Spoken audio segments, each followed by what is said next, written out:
Before I start my speech,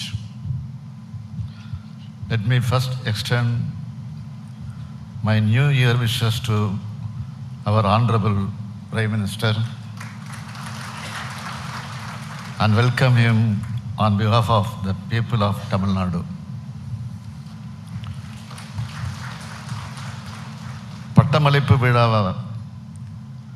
நிகழ்ச்சிக்கு முதன்மை விருந்தினராக வருகை தந்து சிறப்பித்திருக்கக்கூடிய மாண்புமிகு பாரத பிரதமர் திரு நரேந்திர மோடி அவர்களே, மாண்புமிகு தமிழ்நாடு ஆளுநர் திரு ஆர்.என். ரவி அவர்களே, மாண்புமிகு அமைச்சர் பெருமக்களே, நாடாளுமன்ற சட்டமன்ற உறுப்பினர்களே, மேயர் உள்ளிட்ட உள்ளாட்சி பிரதிநிதிகளே, மாவட்ட ஆட்சியர் உள்ளிட்ட அரசு உயர் அலுவலர்களே,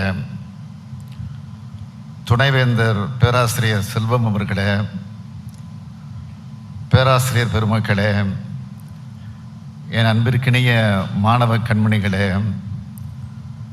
பத்திரிகை மற்றும் ஊடகத்துறையை சார்ந்திருக்கக்கூடிய நண்பர்களே, அனைவருக்கும் இனிய புத்தாண்டு வாழ்த்துக்கள். காலை வணக்கம். எங்கள் வாழ்வும் எங்கள் வளமும் மங்காத தமிழென்று சங்கே முழங்கு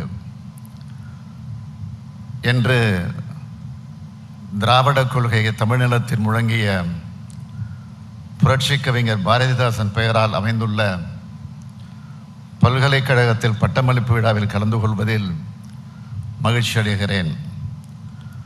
மாண்புமிகு இந்திய பிரதமர் அவர்கள் இந்த பட்டமளிப்பு விழாவில் கலந்து கொண்டு சிறப்பித்தமைக்காக எனது மனமார்ந்த நன்றியை தெரிவித்துக் கொள்கிறேன்.